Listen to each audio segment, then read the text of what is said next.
Hello.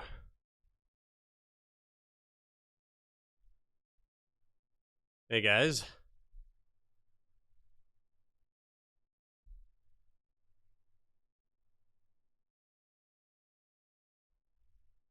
Republicans have to. Hello. Anybody in the chat? There's never going to. Hey, Mitch. Can you hear me now? Brian, can you guys hear me? I just had huge technical issues. I just had to reset the entire thing. Okay. Thank goodness. Okay, awesome. Thanks for sticking around, guys.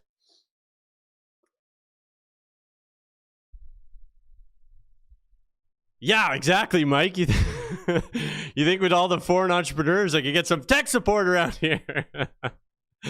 All right, perfect. Take two. We are here, and specifically today's video is all about foreign entrepreneurs.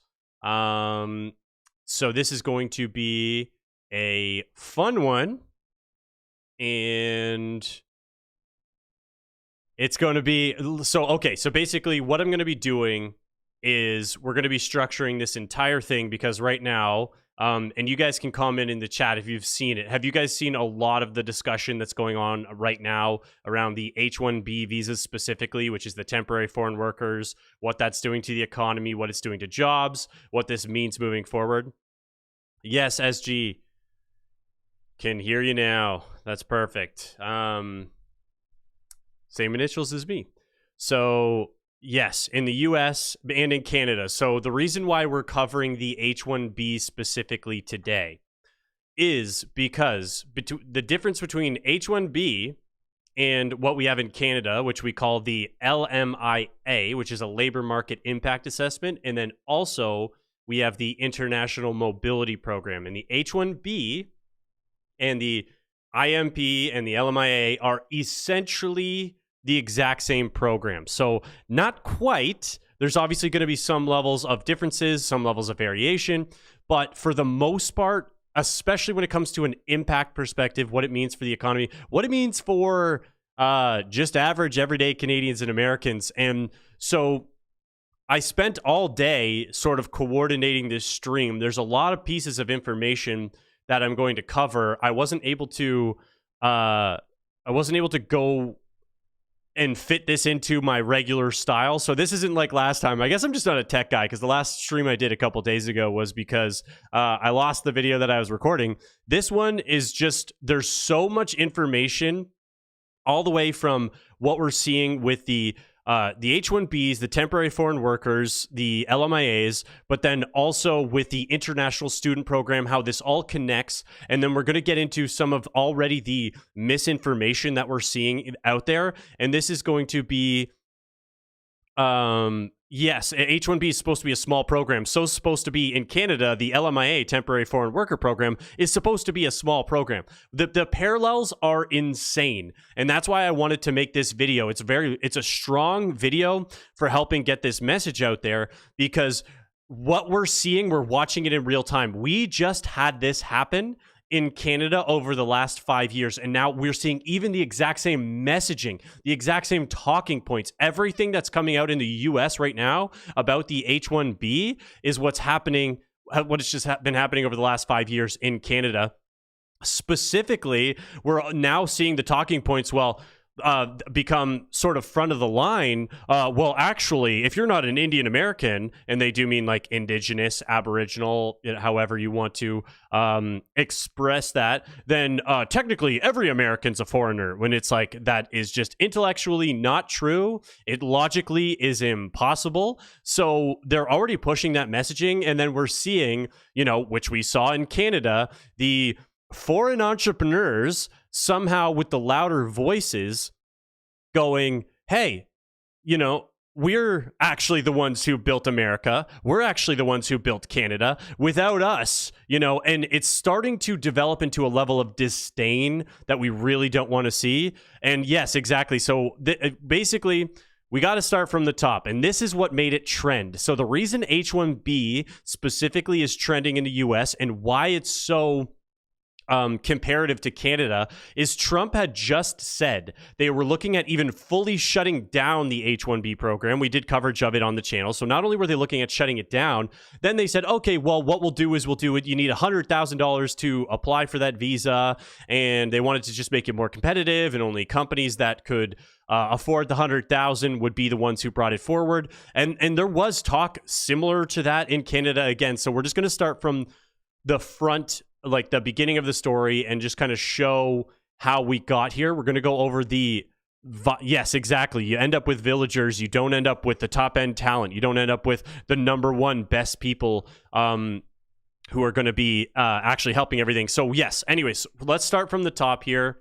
And we will go into the clip. This is the clip that went viral. And it's huge. So this is Laura Ingraham. She posted it even after another account posted it, and she's got 3.5 million views on this tweet. And the other account that posted it is at like 16 million views. So like we can clearly see Chris, what's up? I can't respond with the emojis, but what's up, Mallard Ducks? You know, the brothers sing are the main talking points of today's video. Guys, stick around to the end, because the arc that we're going on here, I'm just going to get into it, but by the time we get to the end of the video, there will be so much background information, and we will see that right now they're actively trying to start Punjab inside of Canada. They want sovereign land, and they're even breaking business rules. They're breaking food rules. They're doing everything they can to start a full foreign nation inside of Canada. It's crazy. We've got a ton of stuff to get into, but let's start with the first viral clip that made all of this start and go viral here. It's this clip talking of Trump. Republicans have to talk about it. And does that mean the H-1B visa thing Also, how's the audio for this? Because this will kind of be the audio for the thing on the video. will not be a big priority for your administration? Because if you want to raise wages for American workers, you can't flood the country with tens of thousands or hundreds of thousands of foreign workers. You also do have to bring in talent. When we have plenty of talented people here. here. No, you don't. We don't have talented people here? No, you don't have. You don't have certain talents, and people have to learn. You can't take people off an unemployment line and say, I'm going to put you into a factory where we're going to make missiles, or I'm going to put How did we ever do it before? Well, I'll give you an example. In Georgia, they raided because they wanted illegal immigrants out. They had people from South Korea. So here's where I think if Trump had just articulated this differently, it wouldn't have gone as viral as it did. Because what he's saying does logically make sense. What he's said is, if you're starting new industry, if you are creating something that is going to be, you know, an innovative factory that you otherwise wouldn't have had, and you don't have that industry set up, then there is an argument to be made to bring in some of those people who are experts in that field specifically. So we're talking a real niche, narrow group of people who would come and then now train the local population on that industry, in that factory, in the workflow, on all of that. So I can see the idea that Trump was going for here, which was, no, we can't just grab people off the street and say, hey, go build batteries that you've never done anything with, which is true for any career and any job, but that's where apprenticeships come from, and that's where training comes from. So it's like, why not create the programs for these buildings, for this manufacturing, train the local population, versus being like, hey, how do we bring in international people that are now going to take over all of these roles? Because now you're not really talking much net positive to the economy, especially locally, because you've brought in more people. They're getting paid from, in this case, you know, in theory, foreign companies. And then it's like, okay, there's not as much of an impact as you'd want. Yes, I agree. So like, if you're going to bring in the foreign workers, extremely specialized and very, very skilled. So here we go. Let's finish this. Korea that made batteries all their lives. You know, making batteries are very complicated. It's not an easy thing and very dangerous. A lot of explosions, a lot of problems. They had like 500 or 600 people, early stages, to make batteries and to teach people how to do it. Well, they wanted them to get out of the country.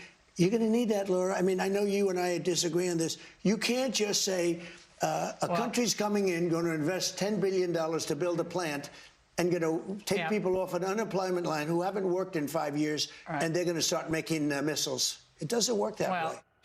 Yep, Julie just made a great point in the chat, and it's not just about the people coming over, because again, the H-1B, the temporary foreign worker program, all of these temporary foreign worker permits that we have, obviously they're going to be titled, so I'm just going to say H-1B just for everybody's, instead of having to cover the names for both the US and Canada.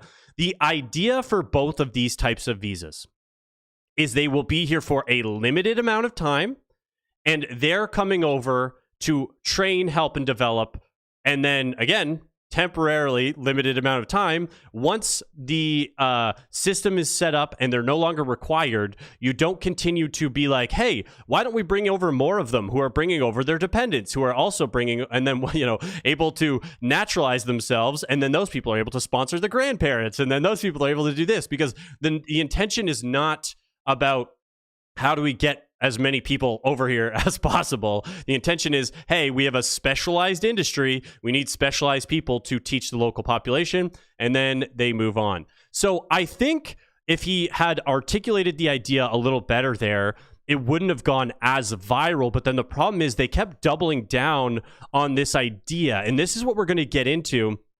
And the idea is the H-1B visa program is being used properly, because it's not. These political pundits, and, you know, Kevin O'Leary was a big one, and all these people, and they say, here's why we need the H-1B visa. Here's why it's a net positive.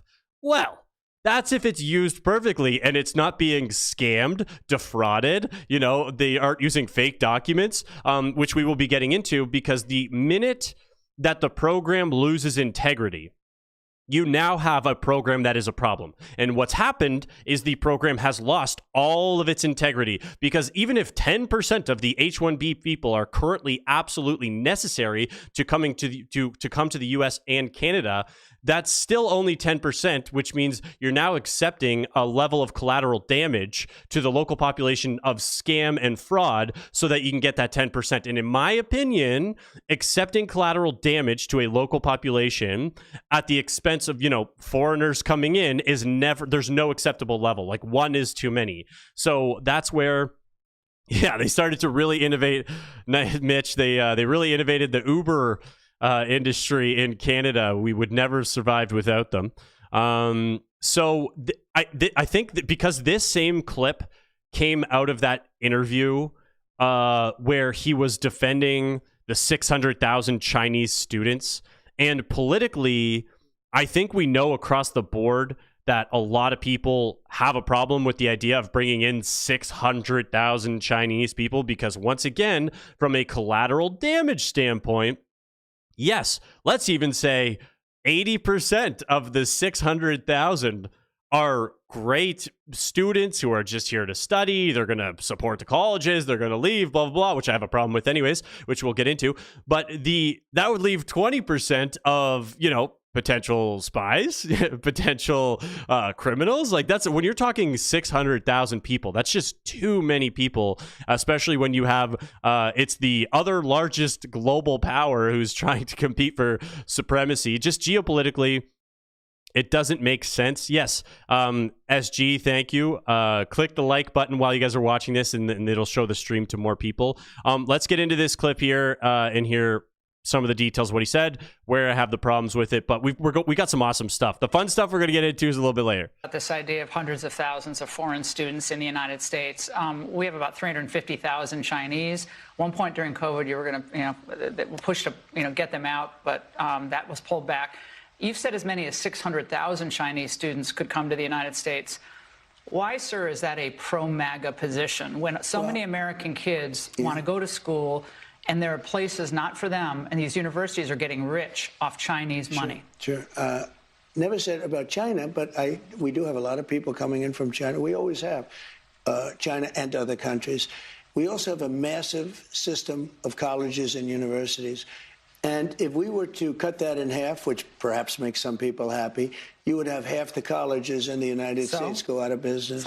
So Laura says it there too, and I would be one of those people if the college and university system was cut in half. The reason being, there is so much bloat. You've got all these liberal tenured professors who have no standard that they have to hold themselves to. They've basically become massive indoctrination camps. They're not that economically productive anymore because it's just kind of people staying within the education system and not actually getting into the private sector.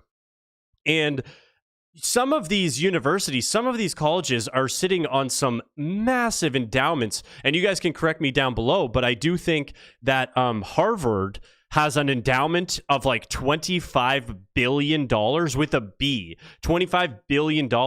So the idea that the only way that, because this is the exact same argument they make in Canada all the time. Well, if we didn't have the foreign students, these colleges just wouldn't be financially viable. Then your business model's broken. Then the business model of the college and university system needs to be updated, and we need to be focusing on STEM fields. Like the way that it's designed now is how can they bring in the most amount of people? It's a constant recruiting thing. You know, they get everybody hooked on student debt, and then it's like, oh yeah, but we're keeping the system alive and it's so productive. It's not. Unless, you know, if America is going to reindustrialize and they're going to start to onshore all this manufacturing, if you can cut the college system in half, and now there are programs that are based around battery manufacturing and engineering around that and robotics and, you know, super specific STEM fields, that it's like, this is job specific training and this is going to help us move forward, especially as they say, like,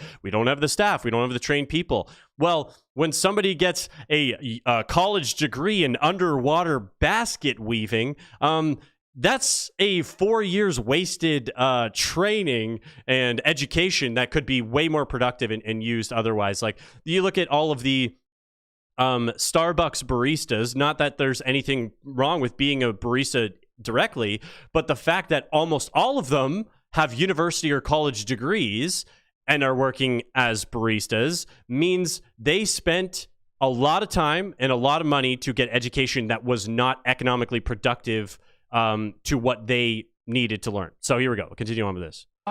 Well, I think that's a big deal. Are they fans You would have the of the United States? Yeah, but you would have, as you know, historically, black colleges and universities would all be out of business.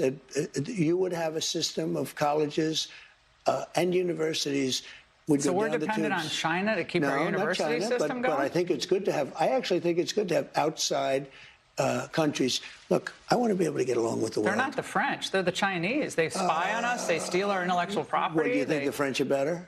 Yeah. I mean, really? I don't know. I'll tell you, I'm not so sure. We've had a lot of problems with the French, where we get taxed very unfairly on our technology, where, you know, they put 25% taxes on American products. Look, assuming everyone treats us badly, because So I did laugh the first time I saw this clip when he's like, the French, and he brought up the French because obviously on the channel we do love making fun of the French too. I think when it comes to this specific talking point, I do obviously he's talking about the digital service tax and all these other things, which is a problem, you know, that is nobody should have anyways. But the of course, like, mass immigration coming from France is not necessarily a problem right now. So I think the idea of like, yeah, they treat us poorly, it's like, yeah, they're not great to try and do business with. They've got a lot of protectionism, all that stuff, but it doesn't impact the university system, which is what we're talking about with the international students, which we saw in Canada. And the reason why I wanted to reference this specifically is because one of the largest immigration pathways for Canada was international students. We were seeing numbers like 893,000 a year, 908,000 a year, just all of these active, and that's in Canada. That's in Canada, where the population is a tenth of, well, I think it's actually gone up to like an eighth of the US population. And we had 1 million international students, almost all of them from India, the Operation Curry Bomb, if you will. And we're going to, yeah, it did get super weird with Macron and Trudeau. Patrick with the French military rifles. But yes, so what is the issue with that? We're going to get into, because most of these foreign entrepreneurs, international students, whatever you want to call them, they've committed that they came to the US, that they came to Canada basically just to work. And we actually have an article today where they admit, even the immigration lawyers admit, they say in the article, well, you know, education's nice and all, but really it's all about getting the work permits. And this is the immigration lawyer who's helping these people get to Canada. And it's like, okay, so all you're saying now is these people are straight up just here to work. They were never here for education. And all of the idea of the education, for the most part, if you're coming as an international student, is you're coming to learn and leave, in theory. Obviously, it's not done like that. So here we go. Back to this. Because that's the way I am. But we take in trillions of dollars from students. You know, the students pay more than double when they come in from most foreign countries. I want to see our school system thrive, but at the same time, I know you and I disagree. Yeah. We're never going to agree on it, but that's okay. And it's not that I want them, but I view it as a business. We have millions and millions of people. Also, I want to get along with countries if possible. You know, people are shocked. Remember, Hillary Clinton said, we'll be in a war. I stopped 8 wars in the last 9 months. I don't want to be in wars. If I am in a war, we're going to win the thing fast, and it'll be violent.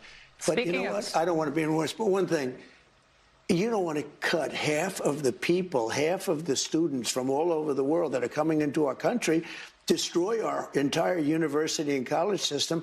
I don't want to do that. I wouldn't lose any. And don't forget, MAGA. Laura had some funny comments during this.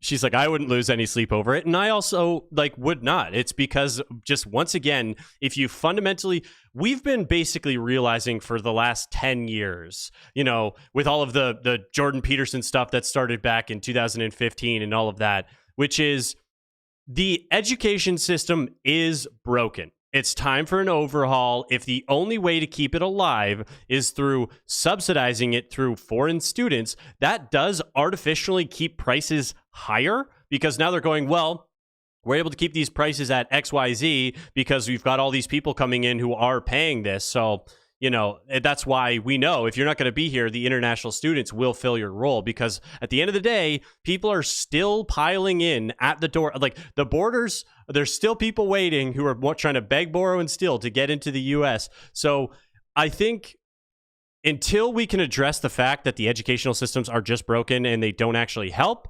it's going to be a hard argument, because just I fundamentally can't agree with that premise if it's like, well, we're protecting a system through Operation Curry Bomb, exactly, that I don't even fundamentally believe in. So I'm not going to argue for it. But then we got this update. So Laura went on Fox to kind of recap what she talked about, and she said not what H-1B was meant to be. And so she quotes the guy who's talking in this video here, and we're going to listen to this because he admits that the program is not being used what it was designed for. None of these programs are. So also, because we're early on in the video, I think we're going to notice a trend about the foreign entrepreneurs pretty quickly. And maybe we can workshop the idea live while we're here, but we need a new word, a new term for this. But really what we have is the India Immigration Industrial Complex. It's basically starting in India, where they have hundreds, thousands of immigration agencies that are designed specifically to find loopholes on how to bend rules for countries all across the world and get people into those countries. They scam the people there. They say, oh, look, you can get in here. You can get a job right away. And we've got these temporary foreign worker permits that you can buy, which we will also be getting into, because in Canada, the H-1B abuse is so much worse that people are able to sell. They're literally selling the permits. So it's like, if we have this full India Immigration Industrial Complex, what is that? Indian Immigration Industrial Complex. I don't know. The IP, the EEP. Well, we got to figure out something. The Curry Industrial Complex. I don't know. But yeah, it's a full global industry just designed how to get Indians into other countries. And just from a straight up numbers perspective, people really struggle to rationalize how many people 1.5 billion is. It's a lot. It's so much. And I know that they're only at like 1.46 billion, but I'm just going to call it, let's say 1.5 billion. And so it's billions of people. It's so bad that if you took 2 million Indians and you sent them to every country in the world, they would still have billions of Indians in India. That's how large their population is, that you could send 2 million Indians to every country in the world and they would have a billion Indians still in India. And that's why, just from a math perspective, that would also, the foreign entrepreneur industrial complex sounds like fake. Nice, SG. We could work on that, or another F word. I like it. Fake. I could just call it fake. Yeah, FEIC. That's awesome. So the thing that's even crazier, if they did send 2 million Indians to every country in the world, just based on population, that essentially wipes out the bottom 90 countries of the world. So almost half of the countries in the world cease to exist after they've sent out 2 million Indians to every country in the world, and they still have a billion with a B. So yes, it's a pretty stinky operation there, Jeff. So when you look into that, it's like, hey, we've got a full freaking industry that's going on here. And this, I'm going to stop the rant on the India specifically because we're going to be getting into so much of this, but the economic damage that does, because you got to think of them, they're all straws. All of the people who are sent to these Western countries become straws, and they go, and they sip our milkshakes. They drink our milkshakes, and it gets sent back to India because so much of the money that they earn in these countries is sent back in remittances back to their country, and it's half of their economy. So their economy is growing from a direct result of money leaving these Western countries. When you look at the opportunity cost of the velocity of money inside of these countries, it's like, oh man. So anyways, that I could rant about that forever. The numbers on that are insane. And we will be when we get to the Punjab stuff, because when you see the restaurants, when you see that the stuff they're setting up on Uber Eats, all of these stuff that we're going to get into, oh my gosh. All right, let's get to this. Here with me, Ken Cuccinelli, former acting deputy DHS secretary during the previous Trump administration. Ken, great to see you tonight. I know you actually helped push forward the reforms of the H-1B visa program during Trump 1. We're going to get into that in a moment. But your reaction to the president's comments on the angle this week and some of the reaction, which has gotten, put it bluntly, really heated on the right about what the president said about the Chinese students and about the H-1Bs. Well, I think on the Chinese students, it isn't just the Chinese. You're correct in your monologue, and I would extend it to say that countering China is one of the rare areas where you can get pretty substantial bipartisan support in Congress, even though yeah, exactly. If anybody who is reasonable, outside of course, the Canadian politicians, who half of which are somehow owned by China. Speaking of, did you guys hear about all of that Lauren Southern stuff with her, having to go in front of the government, and she was being accused of being a foreign agent. She got caught by Canada's equivalent of the CIA, tried to turn into an asset. That was pretty nuts. Especially because we have actual members of parliament and government who are connected to the Chinese Communist Party. Anyways, back to this. They haven't been very active. They're supportive of being tough with China.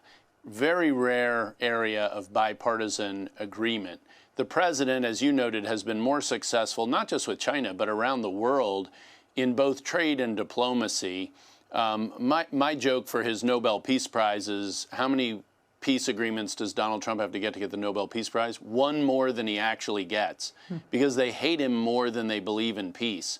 And he is a peace through strength peace achiever in that arena. But the H-1B subject is very, very sensitive, because Congress, both sides of the aisle, is really against the American worker on this, and has been for decades. So that's a pretty big statement, obviously, because him saying that Congress is against the American worker, like, we know these things. Like, let's just take a step back for a second. It's not that hard to just logically exist and say, if you bring in more people who are from outside of the country and more jobs are not being created at a rate that can absorb that, there will be an impact to the local population. So like, without even having to have studies and all of these like, oh, we need to really look into this and analyze. Well, yeah, perhaps, but also we can just take a second to exist and understand that's a truth.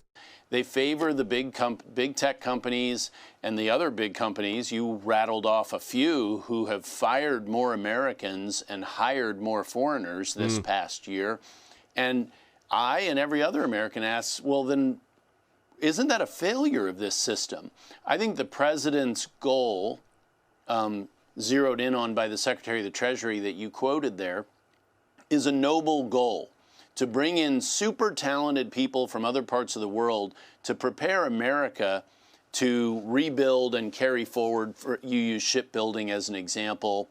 There are others on a 5-year basis. Okay, but that is not what H-1Bs have been. They have been mass scale, low level, middle class displacing jobs. And mass scale, low level, middle class displacing jobs. It was never about bringing in the best talent. It was never about bringing in specialized people in super specific roles. Well, maybe that was the idea of the programs originally, especially with the LMIA and in Canada, the temporary foreign workers.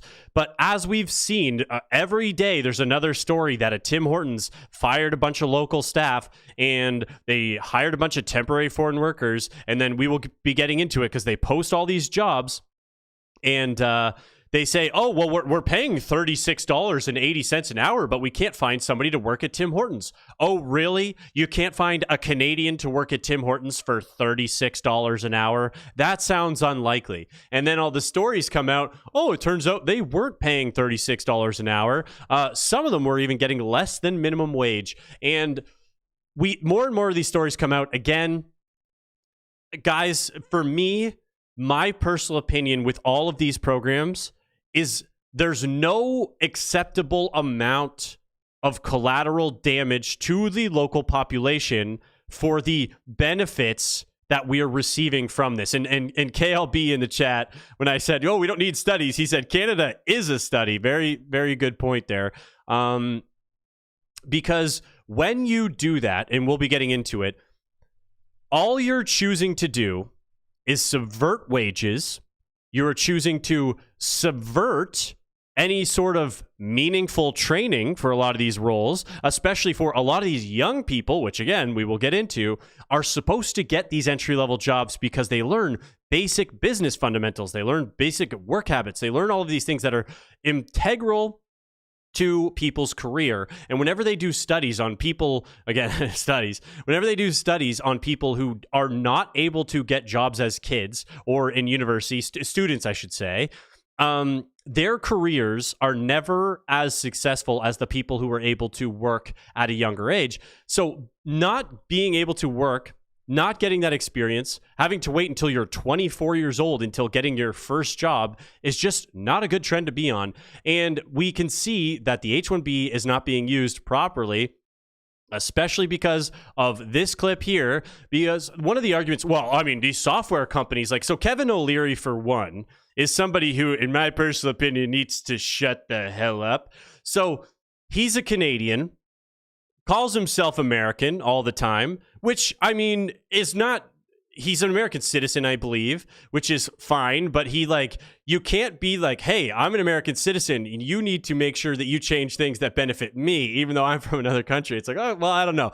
Maybe you guys can comment down below, because again, obviously, if you're regular viewers of the channel, you understand that my personal belief that Canada is under so much influence of both the hard and soft power of the US that we kind of are, under the American wing. So if we're part of the empire, then sure, he can call himself American. But anyways, he is a business owner who thinks you need all of this H-1B for the software and for the tech. And there's no way we're ever going to be able to keep up if we don't bring in millions during Operation Curry Bomb, when they prove here in this exact video that the H-1B, even in the STEM fields, is being used to just subvert wages. It's not helpful. And we've got a billionaire weighing in. This guy's a bit of a nut. He's like, his story's crazy, but let's get into this clip. Visa holders in America. Now, who is coming to this Sorry if this is quiet, guys. I don't know how to turn it up. country to take these high-skilled jobs? As I mentioned, STEM fields dominate the occupations, and most of the workers come from India. In fact, 70% of H-1B visa holders come from India. So SG commented in the chat, H-1B was set up in 1990, had a cap of 65,000, so that is true, but they also had an additional 20,000 that they could say was extremely specialized. So technically, I think it was like 85,000. And then that's annually, and it's able to like compound and build up, which is, you know, in theory, if you need that many specialized workers, is that how many you need annually? Or should they be temporary visas where the people leave when they're no longer needed? Another 10 to 15% come from China. 80% of H-1B visa approvals are for entry-level or junior-level jobs. That's a little hard to stomach when we hear that we're not talented enough. Entry-level or junior-level. It's the exact same thing in Canada. We can't figure out people to work at KFC. Or that we're not skilled enough for these jobs when you consider that most of these jobs are actually at entry or junior-level jobs. And it's definitely to the benefit of corporations, tech companies, that can hire foreign workers, trust me on this, cheaper than American workers. This is laid out, by the way, by billionaire tech entrepreneur Palmer Luckey.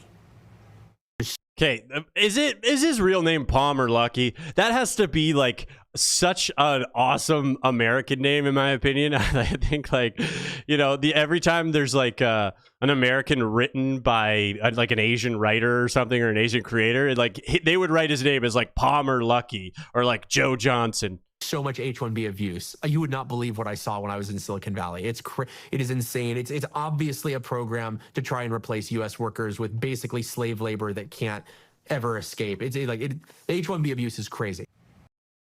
So I agree with him that H-1B abuse is crazy. And I agree with him that they are being used as slave labor. And I agree with these people when they say, yes, these people were taken advantage of.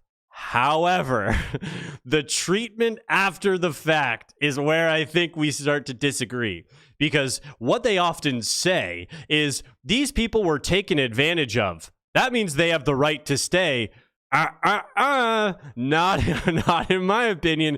These people were taken advantage of. That sucks. I guess we better send them back home since they're not needed. That's my personal opinion. And that's where the differing on the solution becomes very important.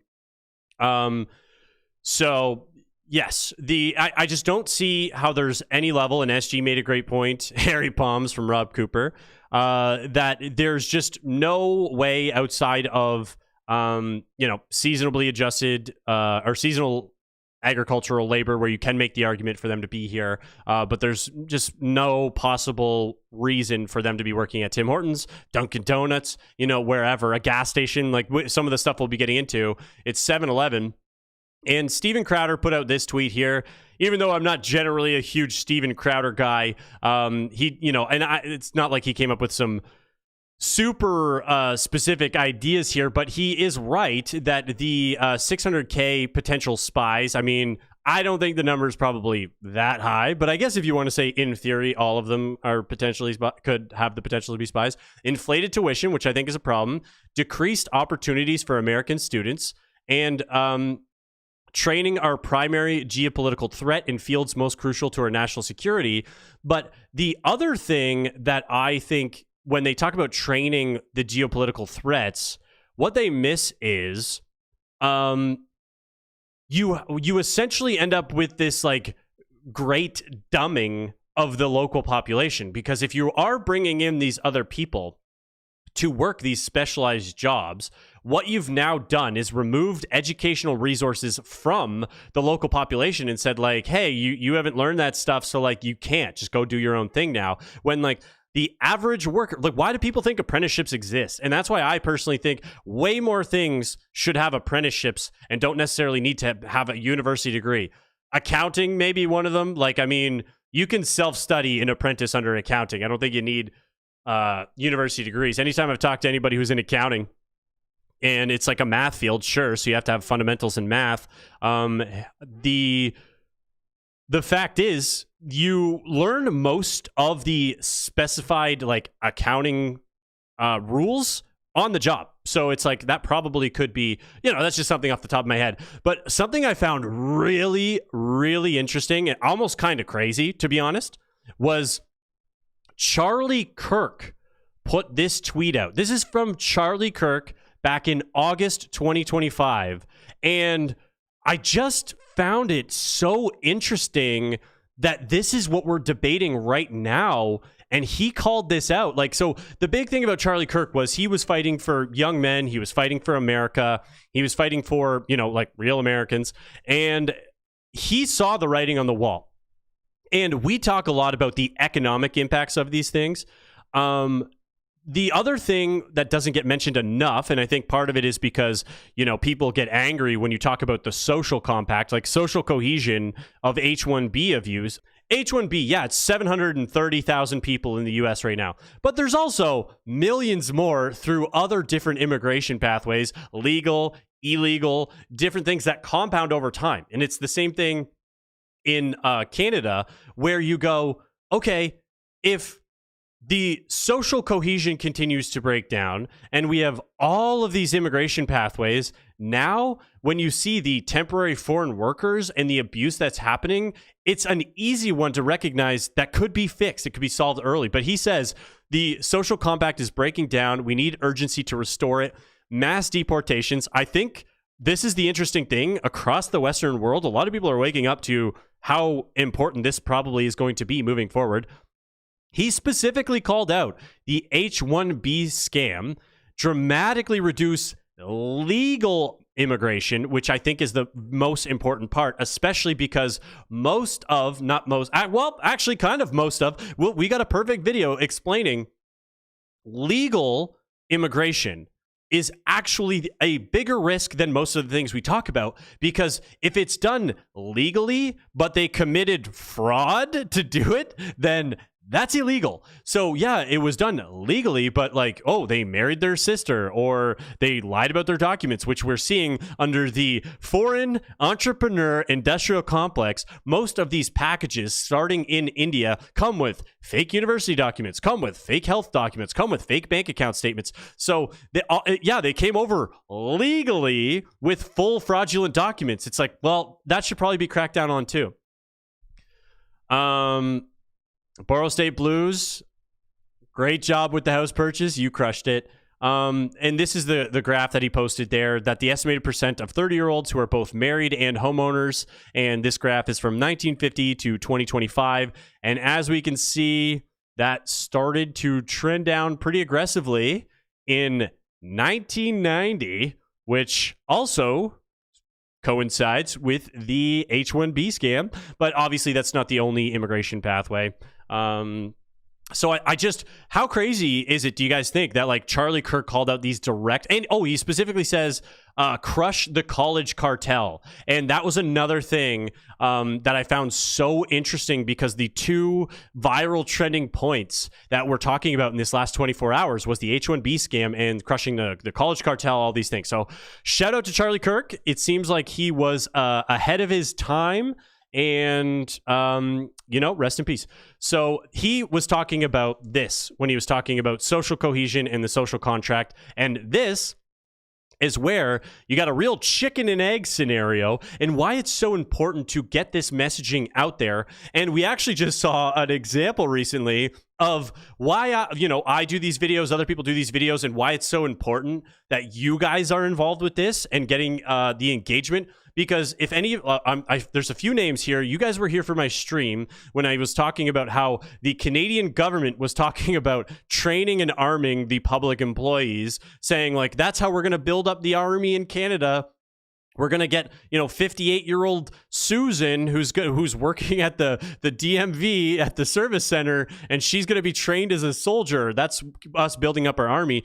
And there was enough pushback, there was enough public backlash that they actually now are saying, okay, maybe that program is a little ridiculous. Yeah, it was ridiculous from the start. So that's why it's so important that DMV Karen Force, just a bunch of Rambos running around. But that's why it's so important we get this messaging out there. So this is what we're talking about. When you have mass immigration and all of the prices, the people are not able to become homeowners, cost of living skyrockets, it's a lack of housing. So lack of housing is also lack of home building. So a home and a house are totally different, because everybody knows, like, a house is not always a home and a home is not always a house. But the lack of housing, and then you've got reduced fertility, and then it means lack of workers. And then they go, we need mass immigration to make up for all of the lack of workers. Do you know what that means? Do you know what this means? I have another chart here in a second. Do you know what this chart means? So that's for, this is for Canada.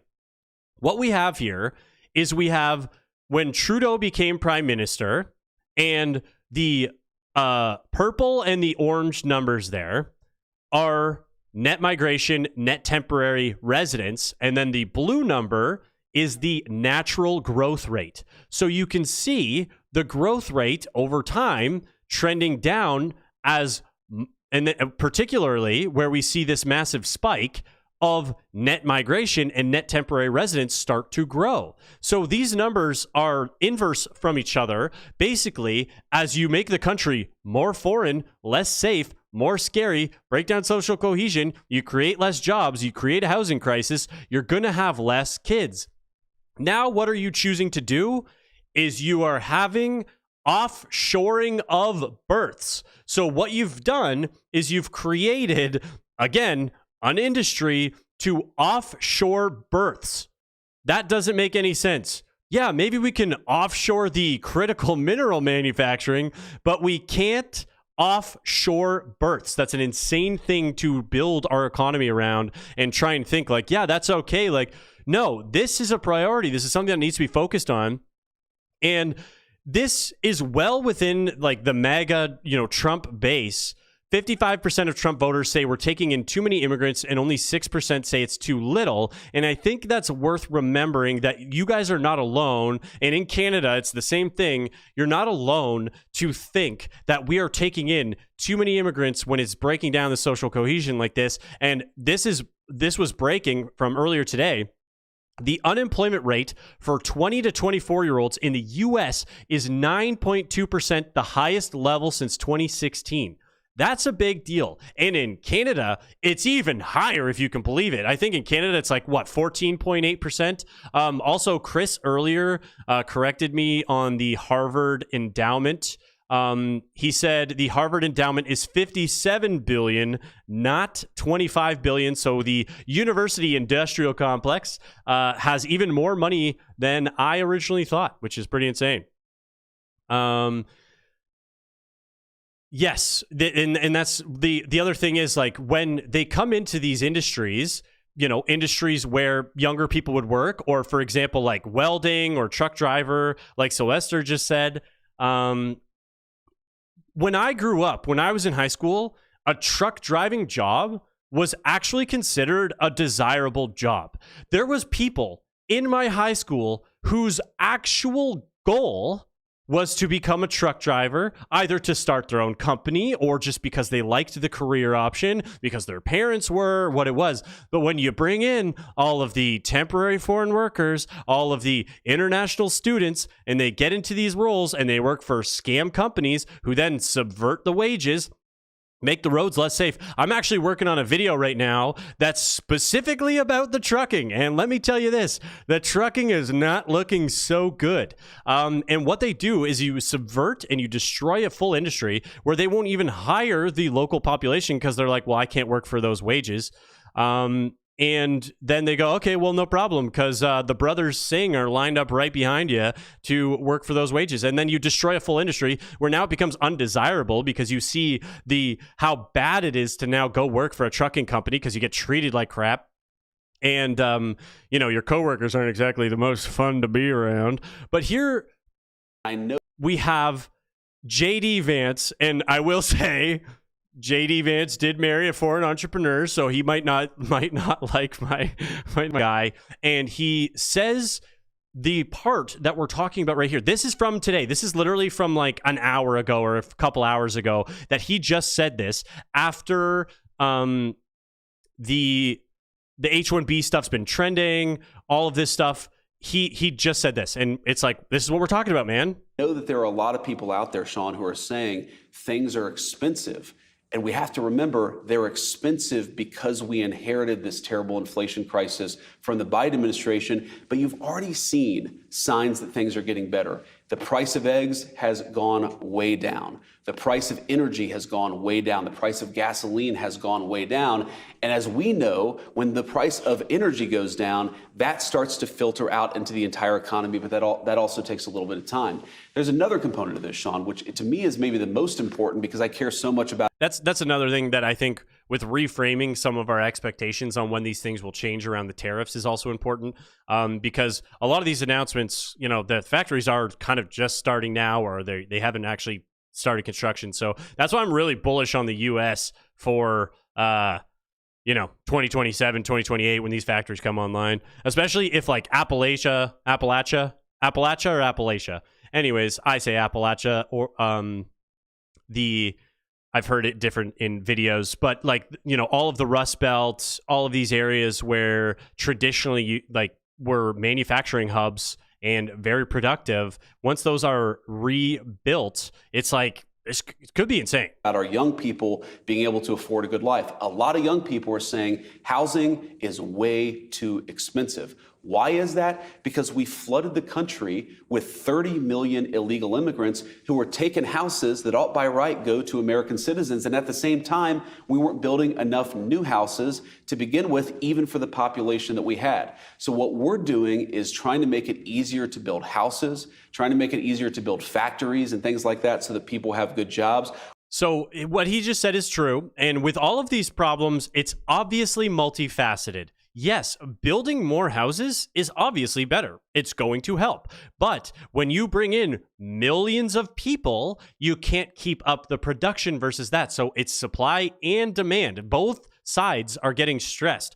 And that's the hard conversation that most of these people are just not willing to have. I also always wonder, by the way, guys in the chat, if he's wearing eyeliner, especially after his recent Halloween costume. He did like the meme of himself, which was very funny. Shout out to him for taking that in stride. But I was like, is he wearing eyeliner for that? And he might have been for the costume, but he always seems like it here. But he just talks about it now. The young population losing hope, losing the social contract, all of these things. It's important that we understand that both legal, illegal immigration are problems, and those numbers need to be cut down, and we have direct proof here. I set up the tabs really well so that this video flows today, guys. It took me a long time. There's a lot of tabs, but we're having fun, and I am reading the chat, just so you guys know. I've referenced this before. Ottawa's immigration cuts have eased pressure on housing and labor markets. So it's almost like these studies are now confirming everything that anybody with half a brain has said, which is if you have mass immigration and you don't have enough jobs being created and enough houses being built, something tells me that if you removed 5 million people, that the rent would go down and that house prices would go down. But they, for some reason, can't put 2 and 2 together that, like, yeah, we also should build more houses, but also if you remove that many people, it'll get better. So, this is where we get into why I also want this warning for Americans, because we're going to get into a lot of the fraud, especially we just got it confirmed. We just got it confirmed by those other experts that most of the H-1B most of, get out of here. There you go. Most of the H-1B, most of these temporary foreign workers are coming from Operation Karibam. Hey, buddy, how doing? And we can see, here she is. Online ads illegally sell jobs to temporary foreign workers. Deals selling job offers to foreign workers for up to $45,000. It's outright fraud, says Toronto lawyer. So once you start to introduce people are selling the permits fraudulently, that's not legal. So that's why I refuse to accept the premise that legal immigration is still good if it's being done illegally. And this whole article, she goes over it. It took less than 5 minutes on the phone for a man selling a job on Kijiji to name his price, $25,000. And she gets to the important part here. Where is it? The LMIA, or Labor Market Impact Assessment, the man was selling is a document issued to employers by the federal government. It allows them to hire foreign workers after employers prove they can't find a Canadian or a permanent resident to fill the position. She says the important part here. Anyways, she talks about how, where is it? She talks about how he's answering in Punjabi, and the language that he's using is not English. I thought I had it highlighted. Anywho, this whole article is basically saying that in India is where they are running the scams, and we are going to continue to prove that. But again, in Canada, we have another program that has to do with the sort of temporary foreign workers, H-1B LMIAs, and ours is called the International Mobility Program. We're not going to spend too much time on this, but this says it lets you hire temporary foreign workers without a labor market impact assessment. So basically, Canada's H-1B problem is so much worse than America's because we also have a massive program bringing in millions of people that you can hire temporary foreign workers without even an H-1B. So you don't even have to show anymore that there's an H-1B because it's just like, yeah, just bring them in. We don't even care. It's open borders, open doors. And Ron DeSantis, I wanted to give him a shout out, because he's been really cracking down on the H-1B, and he knows, and promise me we're getting to I promise you we're getting to a point here. But yet another example of how the H-1B talking points are nonsense, and he's responding to Roman Helmet Guy, who said America needs the H-1B program to survive. That's the ugly truth. And this is sarcasm, by the way.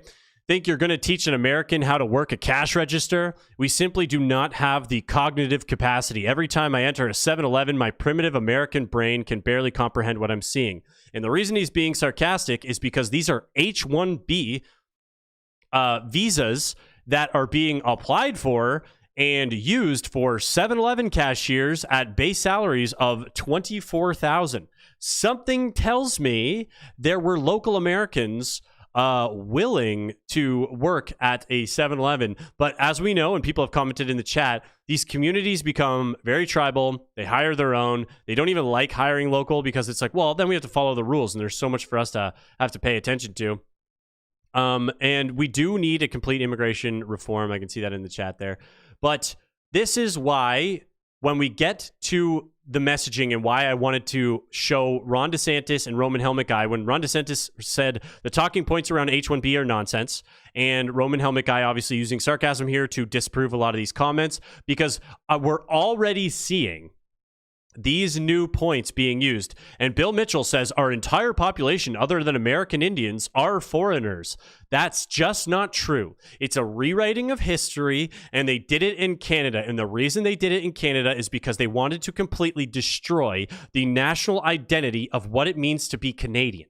So they wanted to rewrite history and say it doesn't even mean anything to be Canadian. If you show up because we're all just foreigners at the end of the day, we're all just a nation of immigrants, nobody's actually Canadian. Well, let me tell you this. That makes no sense. We're going to dispel that talking point, and I'm sure you guys understand this, but the nation of Canada did not exist. You had no rules. You had no laws. You had no industry. You had no buildings. You had no sort of organization at all, let alone a country called Canada.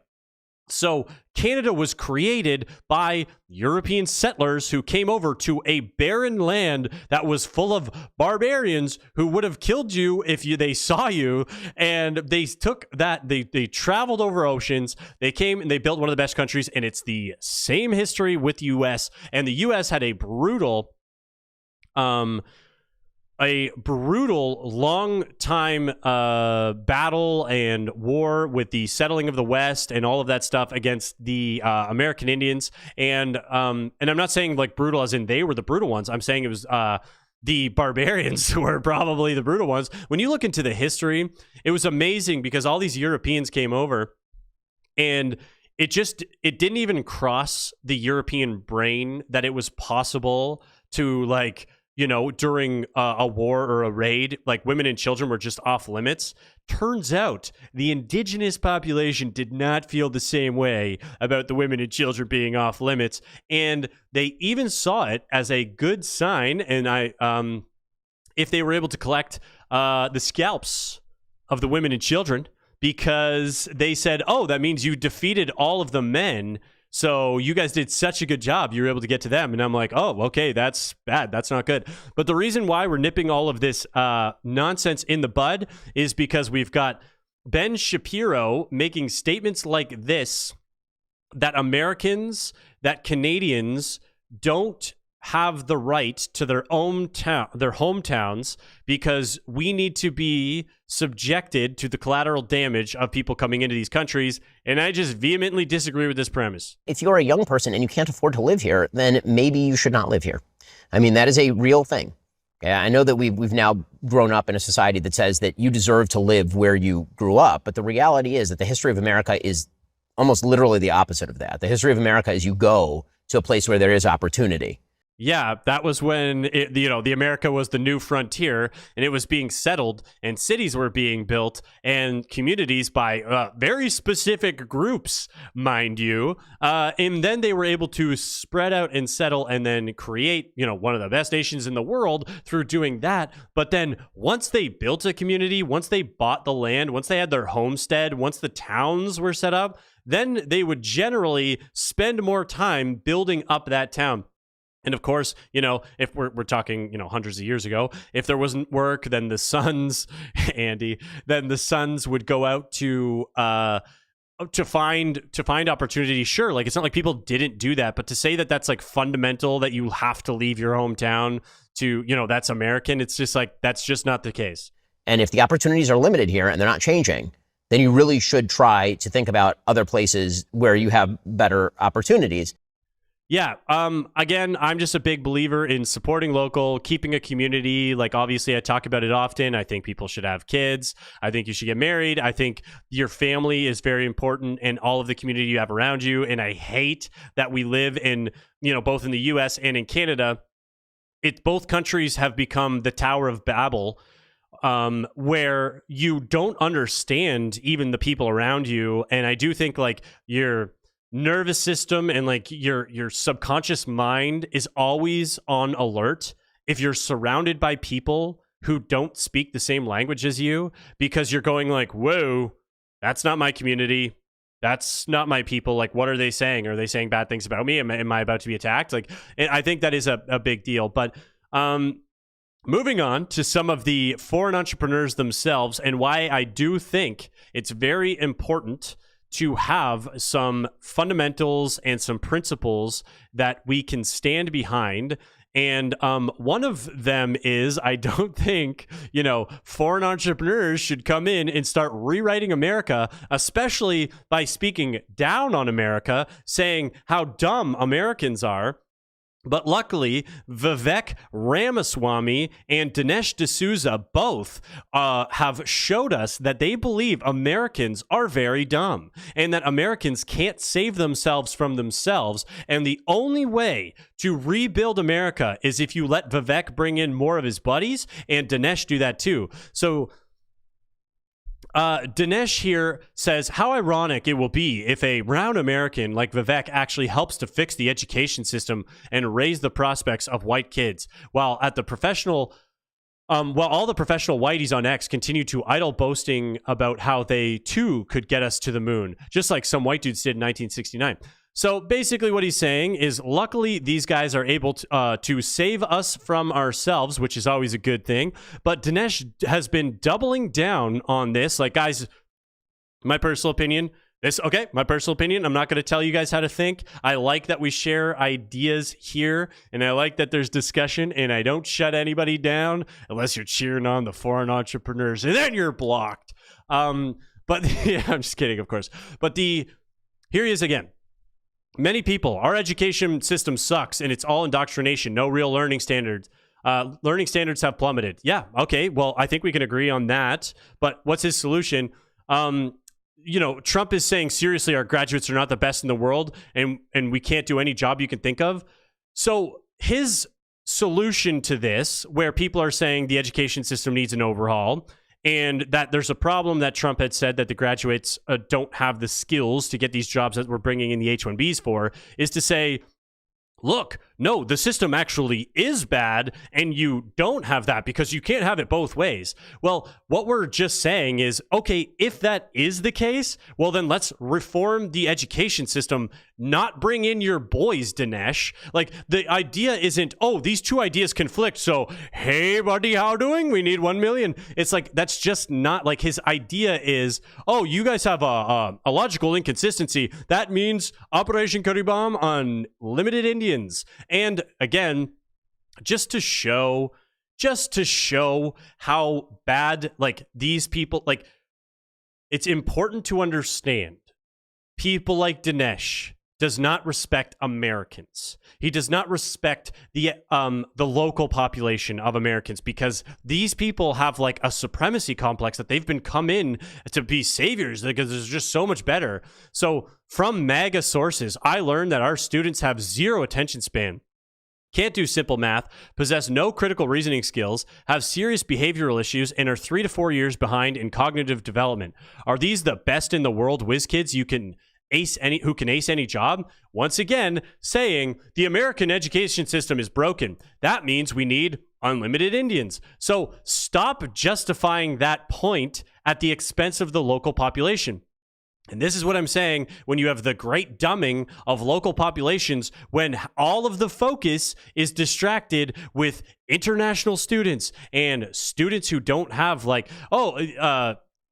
in immigration, because they're coming in and filling the roles where if we otherwise put resources towards training local populations, it would be that much better.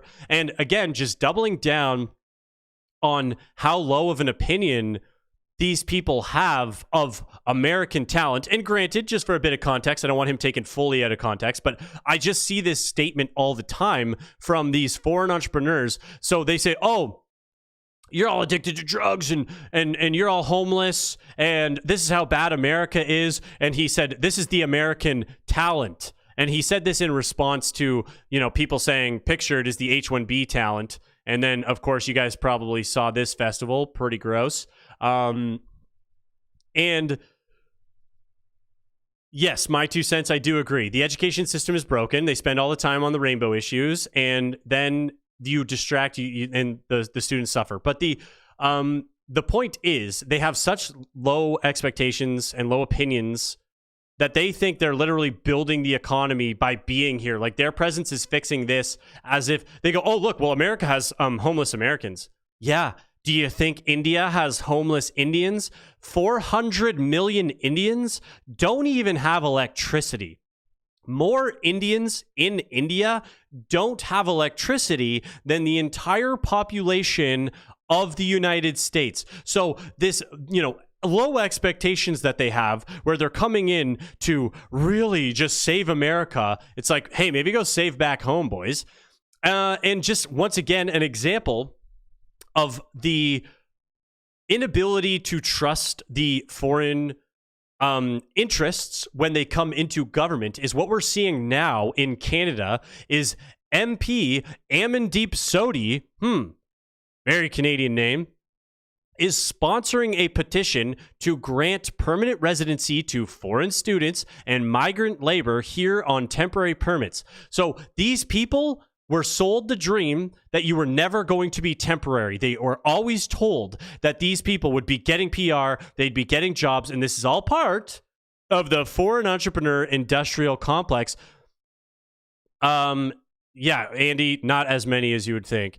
So this is a foreign interest manifesting inside of Canada's government. This is a foreign interest who is fighting on behalf of and campaigning on behalf of foreign people inside of Canada on a government salary.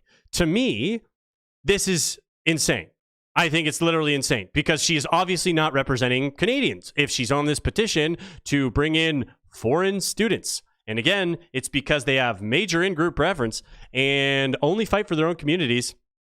And this is another issue that I want Americans to watch out for, and we are seeing it absolutely skyrocket in Canada as these people are given less opportunities. You know, if they crack down on the H-1B visa and you got 730,000 people on H-1B, you got to be prepared that refugee claims will be jumping because these people are going to beg, borrow, and steal. They are going to lie. They're going to commit fraud just to stay inside of the country. Refugee claims jump 98% in Saskatchewan as immigration cuts leave newcomers in limbo. Okay, what you've said is these people are in limbo because they no longer qualify for the work permits that they originally came for, and they're now claiming refugee status. That's a lie. That's fraud. That is literally fraud if they're only doing that because they're in limbo.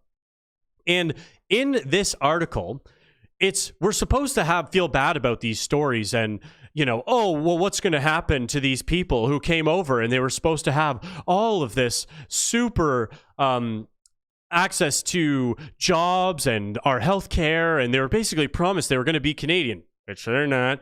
And they talk about it here. This is the important stuff, and he says the quiet part out loud. Veman said many immigrants are choosing to claim asylum because they're running out of options to stay in Canada permanently, since Ottawa made significant changes to reduce the immigration targets. If someone files a claim today, they probably won't get a hearing for about a year and a half. So for a year and a half, they will qualify for government subsidies, and that will buy you a year and a half of working in Canada, and maybe you're sending money back to your family. Okay, it says to keep them alive. Okay, well, now that means that's money leaving Canada. So once again, proving all of our points that this is fake. Yes, fake asylum, fake refugees, and they're sucking the money out of Canada, out of the US, and they're sending it back home, losing the velocity of money in our countries, helping them grow over there, subverting wages, taking jobs from people inside of Canada. So the economic circular damage of this is insane, especially because they also get access to taxpayer funds. The bigger problem is that we have all of these non-PRs, permanent residents, like students and people on work permits that don't necessarily have a pathway, but there's like 3 million people and only 380 PR spots per year, he said. Yeah, then they don't qualify and they go home. You are not entitled to be here. And yes, Hydrix, we do need ice. Typical curry-based liberal for sure. I'm kept catching up on the chat here. What are they seeking? That's really funny, Mike. Notice how most of these asylum seekers are young men. Exactly. Some will leave, some don't want to go, some will make refugee claims, and others, maybe they will get married to a Canadian. Once again, we're seeing that heat up as fraud too. Where does he say? He says the part here. Okay, here's the line that Here's one of the foreign entrepreneurs, Subaya S. They hid his last name. I think we can assume he's one of the brothers Singh, most likely. Yeah, Cynthia, I agree. I don't care that back in Punjab, you were promised a dream. You were sold a bad bill of goods. Because guess what? In scams, there's no such thing as an honest mark, is what they say. Because generally speaking, when they're sold this dream, they go, how do you guarantee us all these things? Well, we can scam you to the front. We've got the package. We've got the fake documents. We've got all these things. So these people knew they were coming over on scam visas and then decided that, well, you know, I was promised that my scam would work. You guaranteed me. Now I get to stay and I'm going to claim asylum. Nope. This is the line that I wanted to talk about, okay? He said, their families have sold their houses in order to fund them to come to Canada, he said, with the goal of permanent residency. Education is great, okay? Sit with that for a second. Education is great, but it was really about getting PR in Canada. He said, education is great, but it was really about getting PR in Canada, AKA they came over as fraudulent fake students, not really caring about the education, and they only ever planned about jumping to the front of the immigration line. Guys, if you haven't liked the video yet, please like it so that we can get this in front of more people, because I want to be able to say, this is basically, we're going over all of the fundamentals on how this has broken the system, both in the US and Canada, where they used legal, and this is why you got to really shut down the legal argument. They used legal immigration because, yes, when they came over legally to get an education, they were really just trying to get a PR in Canada. They were trying to jump to the front of the line, and they broke the social cohesion. They broke the social contract, and again, from a legal perspective, the $40 per hour temporary foreign worker jobs, aka the H-1B jobs that employers say they can't find Canadians to fill. Well, let's look at some of these. We've got the automotive vehicle mechanical helper for $36.50, drywall installer $36.75, manager of food services for $80,000. So with all of these people who can't get jobs, it's coincidentally a nail care technician at $36.60 an hour. And the reason why all of these jobs are at $36 an hour is because that is one of the requirements to be able to bring over somebody from a foreign country for the most part. So we're not going to get into this article too much, but Jamie Sarkanek has been crushing a bunch of this stuff when she says the immigration plan doesn't solve Canada's overcapacity problem because we're just keeping the people who came over. That's the idea of the plan. We're about to get into the, in my personal opinion, crazy story, the fun one, if you want to call it. But just getting into what the H-1B does as far as like an economic damage standpoint and how detached economists are from real people's lives. Look at this crazy title here. Canada's Loblaw, which is basically our largest grocery store chain in Canada. Canada's Loblaw raises annual profit forecasts. And guess how they did it? They raised the annual profit forecast on resilient grocery demand. I'm just gonna do this for a second. Resilient grocery demand. Why would you word it like that? Yes, people have to eat.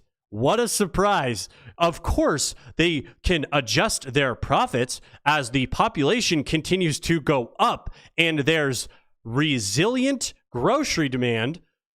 Yeah.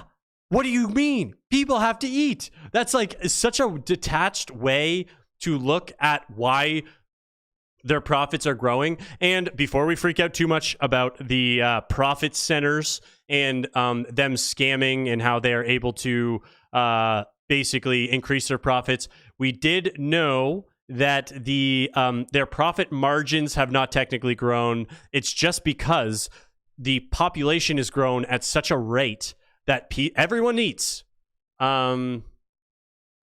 So this was confirming, by the way, that the profits did not go up. They've just raised all of their prices to make sure that they keep the same profit margin, which is would obviously being affected by the immigration as well, because it keeps the demand high enough where they're able to keep their profit margins there. Anyway, so this is why, once again, this is a fully American story here, but all of this stuff can be said in Canada. You really only have to listen to the first couple minutes to understand why they use illegal immigration, because it's easy to say, look, illegal immigration is bad because it's breaking the law. That's true. So just politically, it's safer, and it's easy for people to talk about. They're saying, look, no problem, illegal immigration, you're right. It probably should be cracked down on. But here we are when these detectives, anytime they investigate legal migration, in specific communities, of course, they find a lot of fraud, coincidentally. Here we go. Since September 19th, officers from our Fraud Detection and National Security Directorate, working in teams, have conducted over 1,000 site visits across the Minneapolis-St. Paul area as part of this operation. What they found should shock all of America. Focusing on a list of over 1,000 target cases involving more than 900 individuals, our officers encountered blatant marriage fraud, visa overstays, people claiming to work at businesses that can't be found. Same thing in Canada. Full fake businesses set up. They sold work permits, which were H-1Bs and temporary foreign workers, to businesses that didn't exist. The business made money from selling the jobs directly. Part of the foreign entrepreneur industrial complex. Forged documents, abuse of the H-1B visa system, abuse of the F-1 visas, and many other discrepancies. Over the course of the operation, our officers found indication of fraud, non-compliance, or public safety and national security concerns in nearly a little less than 50% of the cases interviewed. Yeah, that to me sounds like a pretty high number if it's almost 50%. We found troubling patterns with the Uniting for Ukraine program that should have raised serious concerns under other administrations, such as an individual filing to sponsor more than 100 aliens, and organizations sponsoring hundreds. We are continuing to investigate these cases. Some of the other troubling cases that our officers found. In one case, officers identified an alien who had overstayed his visa waiver, who was the son of a known or suspected terrorist on the no-fly. Insane. So obviously you guys get the point.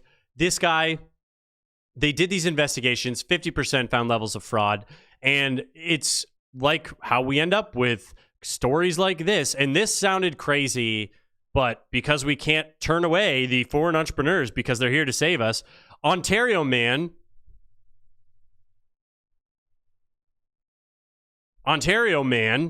allegedly broke into 3 homes and assaulted residents in a single day. 3 homes. An Ontario man, here we go, the king of Ontario right there, broke into 3 homes and assaulted residents in a single day. And what is this strong, full-blooded Canadian's name? Mohamed Basel Lafer. Oh, okay, there we are. 28-year-old man who needs to be here because if the King of Canada, Mohamed Basel Lafer, wasn't here, then we would not survive. So thank you for allowing him to be in Canada and to assault 3 different women in 3 different homes in the same day.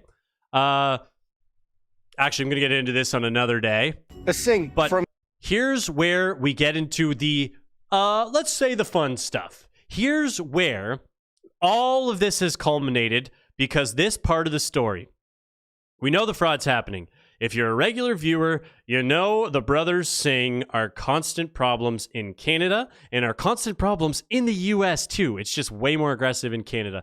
Almost all of the immigration fraud, whether it's from the H-1Bs or other legal means, all of these like sponsorships, fake companies, most of it comes from India. Okay? There you go. It's Operation Curry Bomb for a reason, and that's why I can't go to the gym without being accosted by smells that I have never smelled before in my entire life. But somehow they exist for that here. But here we go. We got, his name is Mocha Bazirgan, so... not exactly the most Canadian name either, but he actually does he does some really good investigative journalism. Follow him on Twitter, Mocha Bazirgan. I'm actually probably gonna when this stream gets reposted, I'll tag a lot of it down below. Listen to this story; it's insane. And then we will be taking you on a trip all around the world to a Punjabi province found in Toronto, Canada, where we have a lovely Punjabi farm, a Punjabi restaurant, and it is the only way to survive in Canada, and they definitely are not breaking health codes and doing things very gross. So here we go. From Calgary was granted bail for free and released the very next day after being caught with 170 pounds of cocaine. Surj Singh Salaria, a commercial truck driver, was caught with 170 Surj Singh Salaria pounds of cocaine attempting to cross from Montana into Alberta at the Sweetgrass Coots border crossing on September 25th, 2025. Not to derail this entirely, but Mallard in the chat just said that I should try voice acting. Appreciate it, Mallard. I actually have taken some voice acting classes in a past life. It took the Canadian government an entire month to announce the arrest, which then made international headlines. But one crucial detail was missing, and the mainstream media never looked beyond the government's press release. We exclusively obtained Salaria's record of proceedings, revealing that a justice of the peace appointed by the government of Alberta granted bail the very next day to Surj Singh Salaria. Granted bail. So he's caught with all of that fun powder at the border. You know, the powder that it invented disco, basically. And he was found with it and got bail the next day. Well, why don't we check in on his bail sentencing and see how strict it is? Yeah, and for $0 in cash. Instead, he promised to pay $5,000 should he violate his very lax bail. Did you hear that? His bail was $0. Conditions. Singh is prohibited from using drugs, must report to a probation officer as directed, reside at a court-approved residence, must remain within Alberta, and surrender his passport. The level of corruption. They should have to surrender their passport, but they should have to surrender their passport after we've dropped them off back home. And then we take their passport, we cut it up so they can't come back. And criminality in this country engaged through a political criminal nexus is unmatched in this world. I think Bob Ray, the independent researcher who... So, by the way, that guy who is the independent researcher, he is a Brothers Singh himself, but he just realized that the community is ripe with fraud, with scamming, with criminality, and he has decided to call it out. Who first obtained Singh's record of proceedings, expresses his frustration with Canada's inadequacy in combating ethno-religious organized crime. I think that this system is what the U.S. administration is most concerned about, that Canada is allowing high-level narcotics traffickers, especially fentanyl traffickers. That's also important too, guys. So you heard what he just said there, the type of, pills that he's talking about. When the U.S. was accusing Canada of these things, yeah, that was a real thing that was happening. And also, they just had the largest bust for that specific bill that the Americans were mad about, that the Canadians had at the border, was in Windsor, Ontario today, one of the largest busts ever. They said it was like 500,000 doses. To proliferate on their territory and penetrate the United States with fentanyl as well as other dangerous drugs that are destroying not only Canada, but the United States of America. When I look at Canada and I see all these things getting caught for the Brothers Singh. Wow, what a surprise. This won't have anything to do with the, Khalistanis in the Punjabi province we're going to get into. High-level poison narcotic trafficking immediately being released into Canadian society, it doesn't shock me no more. Like, I can speak for the Sikh, Punjabi ethnic gangs that have many members of parliament like Jaz Raj. Okay, this is where it's very important. This is where these guys are doing absolutely amazing jobs, okay? These are Canadian members of government. On the conservative side, on the liberal side, it doesn't matter, who are involved with these communities. I'm not going to say the crime because I don't know, but these communities that are directly supporting these types of behavior, that are the Khalistanis, that are involved in all of this, these people are involved, and they are at the top levels of government. Some of them are trying to be, deputy prime minister, and literally it'd be like as close as you could get to vice president. They're trying to get into those roles, and they're involved in these communities. That's all I'm going to say. Communities. Ellen, Tim Singh Upal, other. This is a conservative. Guys, if you're a conservative viewer, this guy should not be in government. He has the most insane background. He is compromised. There's no way he should be a public government employee at all. It's absolutely insane. The fact that we allow him to be in government is crazy. Singhs in Ottawa, as well as all the provincial Singhs that align under the dirty World Sikh Organization. Mr. Ray, a former Sikh himself, explains how Singh organized crime launders their money through a method that is illegal in the United States but remains legal in Canada. Yeah, it's so classic. The U.S. is like, hey, that's nonsense, and it's destructive to the economy, and it obviously is complicit in illegal crime. And Canada's like, oh, did you say money laundering? That's like 1/10 of our business. You guys can do that anytime. Known as Havala. It works like this. You take a box full of cash money in Canada to a location where somebody takes that cash for you, and they make a phone call to a foreign country, and you receive your money in that foreign country. For example, Punjab and India send precursor fentanyl chemicals to Canada. Fentanyl is produced in Canada. It is trafficked into the United States. Money is laundered into Canada, and then through Hawala, it is sent back to Punjab. So many of... Did you hear that? So they use these programs to basically commit crimes all across Canada, and it's not illegal for them to just transact directly in cash. And it's obviously destructive to the economy. It's obviously destructive to our relationship with the U.S. It's obviously insane that we allow it to exist in any form. And the reason why this is so important is because until we are willing to call this out, we have to acknowledge this. Look at all of those flags. Guys, this is a foreign nation.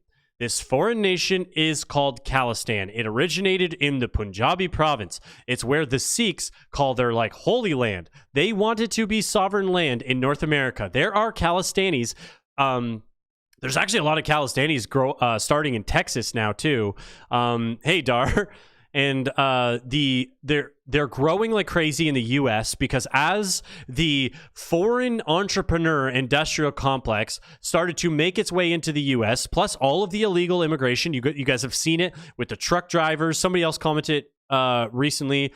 Yes, SG said the 17,000 truck drivers in California was it California or was it across the United States, are going to be losing their jobs from the federal investigations that are happening from these Khalistanis that are growing all across North America. They're a real serious threat to actual people's lives. They involved all this criminality, and they are trying to build a sovereign country. They do not respect American laws. They do not respect Canadian laws, and they run these campaigns. Yeah, the fact that we're not cracking down on Khalistanis is like suicidal. To the country. I gotta watch the words I say. It's not good for the country and to the nation. But I forget that I'm live. Yeah, anyways, I'm gonna tag Mocha's stuff down below. You guys should follow him for sure. But here is an example, and I want to shout out Sammy 2.0 for putting this thread together. And this is the problem.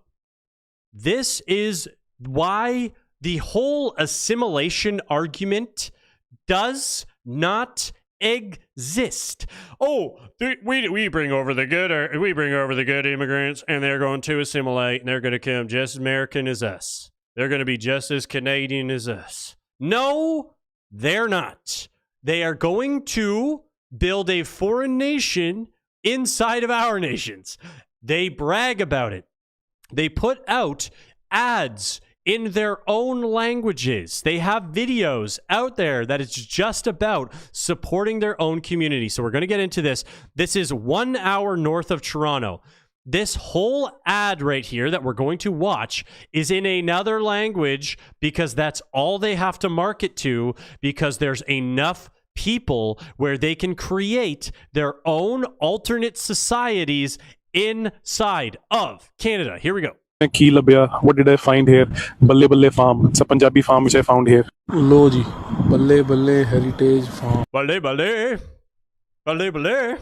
Punjabi farm. बिल्कुल शुरू में आपके यहाँ पे brown eggs और green vegetables की shop. Wow, I speak Punjabi. Brown eggs and green vegetable. Okay. Fresh vegetable. जैसे ही आप अंदर चलोगे थोड़ा सा आपको यहाँ पे पंजाब के विलेज का. I know it's annoying to listen to their language, but just stick with me because we're going to get into all the videos. It's important. So this is a, commercially run farm. It's owned by them, but it's available to the public. It provides services. It provides food. It provides produce, and they run a restaurant out of here. Feeling आना शुरू हो जाएगा. ये बकरियां हैं जी. मैं तो ये अपने मज़े कर रहे हैं. ये मंजी पड़ी है आपकी. यहाँ पे आप बैठ सकते हो, लेट सकते हो. ये So again, they're creating alternate societies, so we don't need to watch the rest of it. You kind of get the point there. I think बिल्कुल एकदम look at, they have areas, they have seating where people can come in and get served food, and they run a restaurant, but they follow none of the health codes. They follow none of the health standards for Canada. But these people don't care, because they live by their own rules. And SG, yes, Satpar, he's got to go. There's no way that I was so mad when he got nominated to be the head of the Alberta Police. I was very, very annoyed with Danielle Smith on that one. So here we are. They're running full restaurants. I guess I can't play that music there. They're just running it like it's a backyard barbecue, but this is a commercially accessible restaurant where they sell. I'll make that bigger for you guys. They sell this food to the public, and they offer it on Uber Eats, which we will get into in a second. But how is this in any capacity assimilation? How is this in any capacity helping Canadians, not just other foreign entrepreneurs? They are providing services that can only exist because of the amount of foreign entrepreneurs. These music. Not that I want to listen to it anyways, but the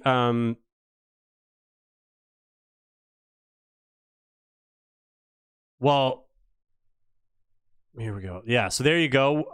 That's the slop that we need in Canada. If we didn't have access to this slop, then, I just don't know how we'd survive in Canada. Everybody knows we need that. But Sammy says, despite multiple health code violations, Balle Balle Heritage Farms in Caledon, Ontario is selling food on Uber Eats. Why aren't you checking your provider's Uber Eats and Uber supports?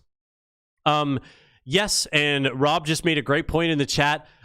Something tells me not a lot of tax is being paid there. They're not paying taxes. They're not following the rules. So yes, they're providing it on Uber Eats.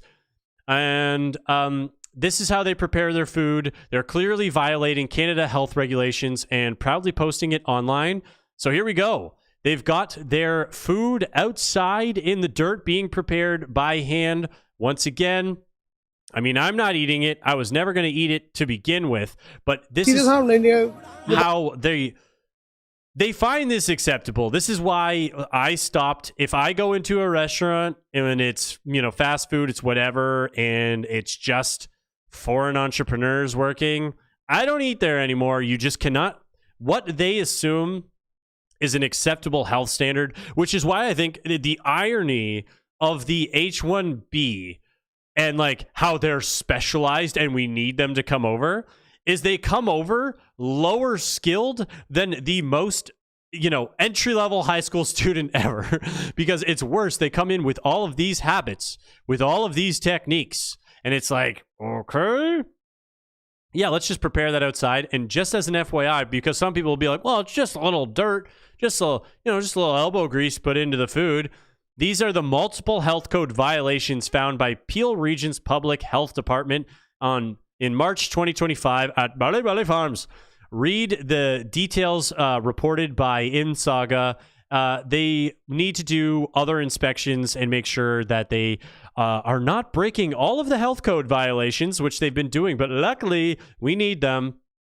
They also organize huge, big events, Punjabi style, but they don't get any permits. They don't do anything. They just run it as if it's their own country. Because once again, the entire goal of these Khalistanis, of these Sikhs, is to create their own foreign nation inside of Canada. I gotta watch the music. You know what? Like, there's so many, and I guarantee you that's all just within like a 20-minute drive of these farm here. All these people, all these events sitting in there, they're just running full illegal businesses. That's hilarious joke there, Rob. Borough State Blues, don't you dare put that energy out there. If you don't you dare. Borough State Blues said that he's I'm not gonna say it. Anyway, see, Borough State Blues, enough, okay?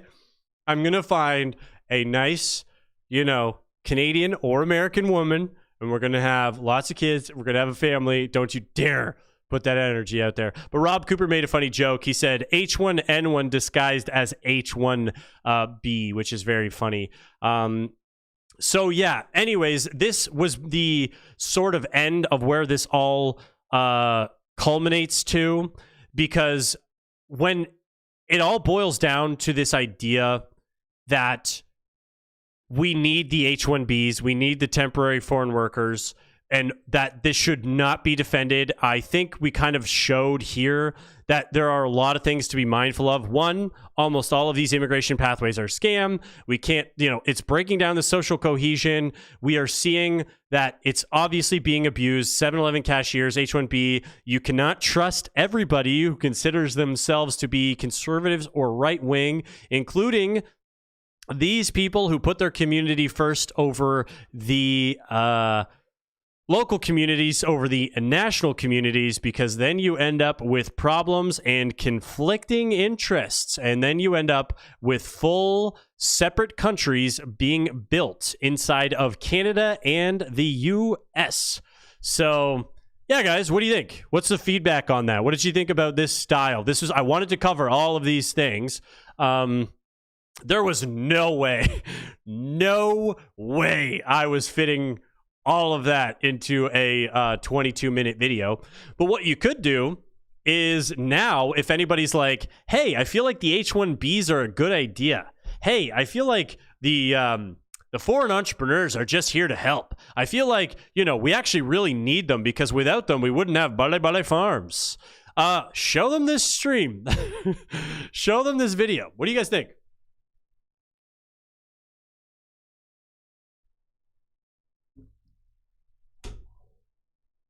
I'm waiting for some responses in the chat. You guys are having a discussion there. But with all the viewers and everybody, did you guys have fun when I did this? Because I like to do this because I like to see your guys' chats coming in and we get to have the live discussions. We didn't have some of the regular contributors we were missing, but we had a bunch of great names. Here. Thank you, Mike. Mike, you were here from the beginning, I believe. There was a bunch of you guys who were here from the beginning. SG, Brian, tons of guys. It was awesome. I think I want to start mixing in more of these streams, and I've mentioned it a few times, because sometimes it's hard, because this was a big trending story, and I think that Lou, the stream will be posted. So after I do the stream, just so you guys know, the stream gets posted to my channel automatically as a video. That's why I'm doing them now, because when I have these really long form videos, I want them to still exist. So they're all on the channel. You just have to go to the live section of the channel, and then you'll see that the the streams are there. So anytime I've done a stream, if you want to go watch it, do the recap, because I want, like, whenever there's a detailed idea like this that requires more information, because I sort of showed the process of how we ended up with these H-1B problems, you know, the temporary foreign workers, how it's being manipulated in the media a little bit, the ideas around it, you know, what's the actual recourse, the breakdown of social cohesion. There's no way for me to do that in 22 minutes. And I wanted to be able to do that where, like, it's like, hey guys, watch it. And then again, if you have friends who are like, hey, yeah, H-1B is good, or temporary foreign workers are good, just be like, oh, I got a stream for you. Awesome, KLB. Thank you. Thanks, Borough State Blues. Yes, SG, that's the plan. Moving forward, what I'm looking at doing, so I'm looking at so Canada does not, well, we have H-1B, Roselle, but it's technically called, it's just under a different name. It's called an LMIA, which is a labor market impact assessment, but it's, for all intents and purposes, it's literally the exact same thing as H-1B. The rules are slightly different. No, we don't call it H-1B. We call it the LMIA, Temporary Foreign Workers Permit. But it's just easier to just call it an H-1B the entire time. But yes, SG, that's going to be the, yeah. I think it'll be more fun, like, especially as we get, like, more people to come in and just engage in the chats. Because, like I said, part of my, or the International Mobility Program, but the International Mobility Program technically doesn't require the LMIA, so it's a little different than the H-1B, because the H-1B and the LMIA are the ones that require the permits, whereas the IMP is doesn't require the permits at all, so it's kind of just a total nonsense program. But I'm going to start probably trying to do these longer streams every once in a while to mix in these, like, really, like, these ones that I love to talk about, because a lot of people don't know this, but one of my first videos that went semi-viral was specifically about the temporary foreign workers program, like H-1Bs, all of that stuff. And yeah, Roselle, did you just join, Roselle? Because if you want to watch from the beginning of the stream, we get into all of Trump's comments about the H-1B program, and that's kind of what this whole stream was about his comments and if that makes sense or not. But yeah, one of my first videos was specifically about the temporary foreign workers, H-1B in Canada, and not my first video that went kind of viral. And I knew about these problems. I'm going to tell a story. I might have told it before. I don't know. Yeah, Roselle, once I end the stream, this stream will be posted, and it'll be posted as a video. So it'll just get posted to my channel just like a normal video would, but you'll just have to go under the live section, and then you can find it. But my first experience trying to do a business deal with a foreign entrepreneur, I was very young, trying to get started in real estate. And I was trying to buy my first property, and I did not have any money because I was very young. So one of the ways that you can buy a property is through seller financing. And seller financing is usually done where it's like you still pay the down payment, but might be able to be a smaller down payment or whatever, but they are going to privately write you the mortgage so that they don't have to sell the property, they get a smaller tax burden. Anyways, so I go to buy this property from the foreign entrepreneur who's really trying to help me out, mind you. He's, oh, I'll do you this favor, buddy. Hey, buddy, how doing? It's best for you. And I'm like, okay. So then he goes to sell me the house, luckily, and shout out to my real estate agent at the time for this. But my real estate agent said, hey, something seems off here.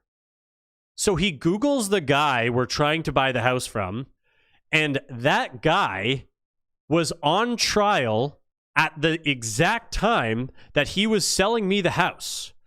Yes, vendor take-back mortgage, exactly, Pete. So at the same time he was trying to sell me the house, he was on trial for loan sharking. He was basically constantly trying to sell houses and say, hey, just give me the down payment. I'll write you the loan. And then after the deal would close, he would collect the down payment and he would jack the interest rate up to 20% to be like, oh, you can't afford the interest rate? Sorry, it's my house now. And he was just writing fake loans, bad loans, loan sharking. And all of that was my first time trying to do business with a foreign entrepreneur back in 2017. So I've been in real estate dealing with the foreign entrepreneurs and onto their scams and problems for quite a while. And that's why when I was... always been one of the first ones.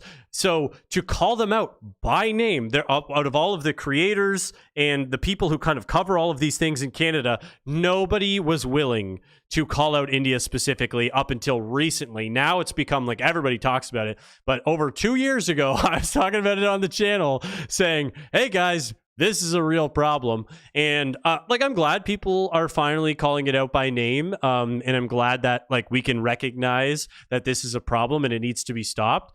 The more voices out there, the better. So just, encourage people who talk about it and stuff like that. But anyways, so since 2017, I've been aware of the foreign entrepreneurs, the tactics, the business models, the scamming, what they do, all of the fake mortgages, and they're called them, oh, it's a Brampton mortgage. Well, that was just a euphemism at the time for, the foreign entrepreneur community, which is another euphemism, but I just find it funny, to write themselves bad loans, enter the real estate market. It was creating extra demand inside the real estate market from all of the fraudulent mortgages getting written and hurting the local population who could not afford houses in that area. So yes, Trixie, it was very dirty and it was very disappointing. Well, technically it can't be done because he did get I think criminal charges, but he still owns the properties. You don't lose the properties if you get I guess if you get sued, maybe, but yeah, maybe Smitty.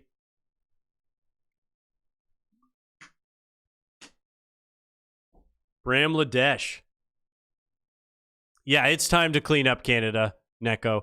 And the only way to do that is, for one, to recognize Canada has a culture. Canada is a nation. Canada has people. And then be like, oh yeah, it turns out it's not all of India. Being in Canada. Yes, Hydrix, that's why I do what I do. That's why this video, I specifically focused it showing, hey, Americans who are championing H-1B, you should not be. There is a problem. If you saw what was and is happening in Canada, we are the canary in the coal mine.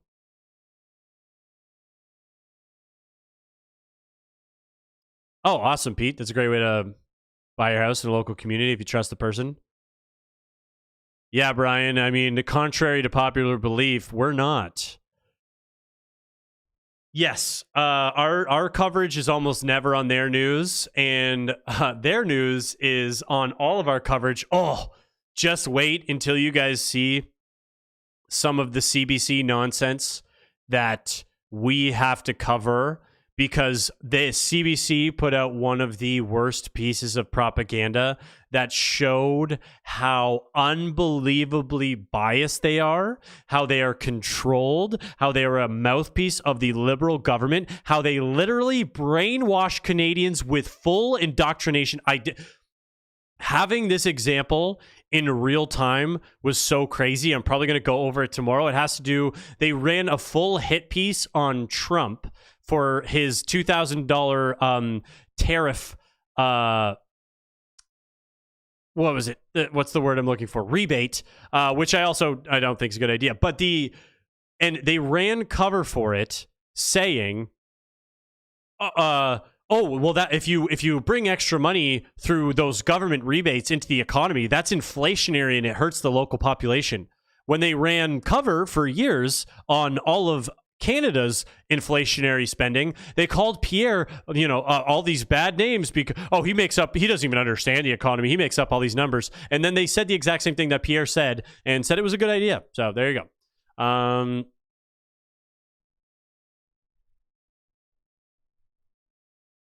That's a good point, Roselle, that most Americans don't actually, they got enough problems of their own there. So, all right, guys. Well, this was a ton of fun. We got a ton of viewers still. Everybody who's stuck around through the whole thing, you guys are awesome. And I really appreciate all of the time that you guys spent with me.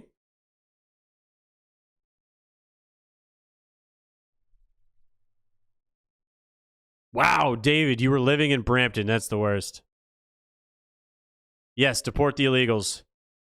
But again, as usual, thanks. Like and subscribe. And we are trying to grow the channel. We're trying to get these videos out in front of more people. So if you made it this far in the stream, you rock. And have a great rest of your day.